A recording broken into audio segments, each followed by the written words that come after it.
Hello everyone, you're welcome to the Open Heavens by the Redeemed Christian Church of God, Oklahoma City. The Open Heavens Daily Devotion is written by our Daddy in the Lord, Pastor E.A. Adeboye. And today is the 27th day of June. Our topic today is your prayer request reveals the real you. Before we continue, I'd like us to say a word of prayer. Father, we thank you for another opportunity to hear from you. Oh God, we ask, oh God, that you open our eyes to behold wondrous things out of your love for Christ's sake. Amen. So our topic today is your prayer request reveals the real you. And our memory verse is taken from the book of James chapter 4 verse 3. It says, Ye ask and receive not, because ye ask amiss, that ye may consume it upon your lust. Ye ask and receive not, because ye ask amiss, that ye may consume it upon your lust. So that is giving us the scripture this morning, and it's asking us, what is the reason you're asking? Well, that thing you're asking for, is it to glorify God or to fulfill your selfish lust? So our text is taken from the book of 1 Kings chapter 2 verse 13 to 24. It reads, And Adonijah the son of Haggite came to Bathsheba, the mother of Solomon, and she said, Cometh thou peaceably? And he said, Peaceably. He said, Moreover, I have some words to say unto thee. And she said, Say on. And he said, Thou knowest that the kingdom was mine, and that all Israel set their faces on me, that I should reign. Howbeit the kingdom is turned about, and is become my brother's, for it was his from the Lord. And now I ask one petition of thee, deny me not. And she said unto him, Say on. And he said, Speak, I pray thee, unto Solomon the king, for he will not say thee nay, that he give me Abishag the Shulamite to wife. And Bathsheba said, Well, I will speak for thee unto the king. Verse 19. Bathsheba therefore went unto King Solomon to speak unto him for Adonijah. And the king rose up to meet her, and bowed himself unto her, and sat down on his throne, and caused a seat to be set for the king's mother, and she sat on his right hand. Verse 20. Then she said, I desire one small petition of thee, I pray thee, say me not no. And the king said unto her, Ask on my mother, for I will not say thee nay. And she said, Let Abishag the Shunammite be given to Adonijah thy brother to wife. Verse 22. And King Solomon answered and said unto his mother, And why do thou ask Abishag the Shunammite for Adonijah? Ask for him the kingdom also, for he is mine, my elder brother, even for him, and for Abiathar the priest, and for Joab the son of Zeruiah. Verse 23. And King Solomon sware by the Lord, saying, God do so to me, and more also, if Adonijah have not spoken this word against his own life. Verse 24, the last verse. Now therefore, as the Lord liveth, which had established me, and set me on the throne of David my father, and who had made me an house, as he promised, Adonijah shall be put to death this day. So like our topic said, your prayer request reveals the real you. So our daddy went further to tell us what prayer is. So he said, number one, a prayer is a special medium, a divine frequency by which Christians communicate with God. So as Christians, the only way we talk to God is through prayer. And as we talk to God, we should expect a reply to him, because that's the only way communication is being fulfilled. When you go to pray, you don't just go and just pray and not wait for an answer. No. When we pray as Christians, we should expect an answer from God. We should expect a reply from God. And such reply can come through his word. It can come through audible voice and all that. So we should try as much as possible to communicate with God, because that's the only way to pray to God, because that's the only way we can communicate unto God. Then the second one our daddy gave us, he said, it is also a very powerful weapon of spiritual warfare. So it's in the place of prayer that we win our battles. Then number three, prayer is well recognized as a means of working with the Almighty God. So our dad is letting us know that meanwhile, working is a kind of journey, and while there are so many kinds, there is none more blessed and productive than a prayer journey. So our dad is letting us know that prayer is a journey with God, is a walk with God. It's in the place of prayer that we can communicate with God, that we can walk with him, that we can fulfill his desire, that we can know his mind for us, because God is always speaking, and it's in the place of prayer we can get what he's saying to us.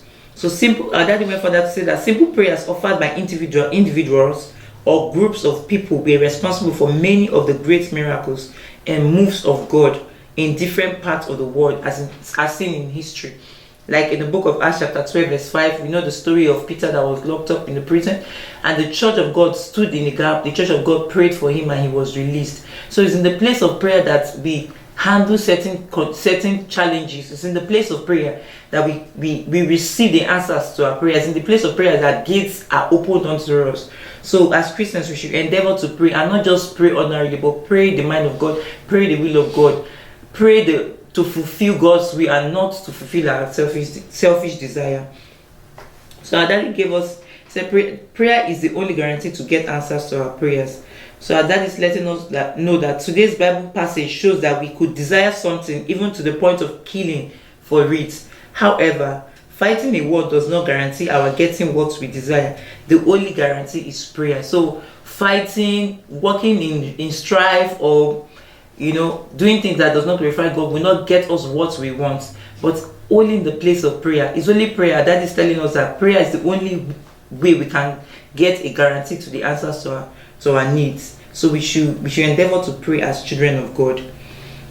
So how do we get the answers to our prayer? Our daddy is letting us know that every Christian must critically watch and tailor his or her prayer request in line with the word of God. The Bible says that God sent his word, and his word does not return to him void, without fulfilling the purpose for which it was sent. So if we pray back God's word, that is the only way we can get the answers to our request. The Bible says that we do not get answers to our requests because we pray amiss. Yes, when we pray amiss, we don't get the answers because we are not praying the will of God, we are not praying the word of God. So our dad is letting us know that we should pray the word of God. We should give God back his word. If he listens to us when we are praying and he hears his word, like we remind him of his word, he will bring the answer speedily. So our dad is letting us know that we should pray the mind of God. When we need time to pray, we should not cry. It's not a time to cry. It's not a time to brood over things that have spoiled or that we have lost. No, it's a time to bring back God's word to him and say, God, this is your word.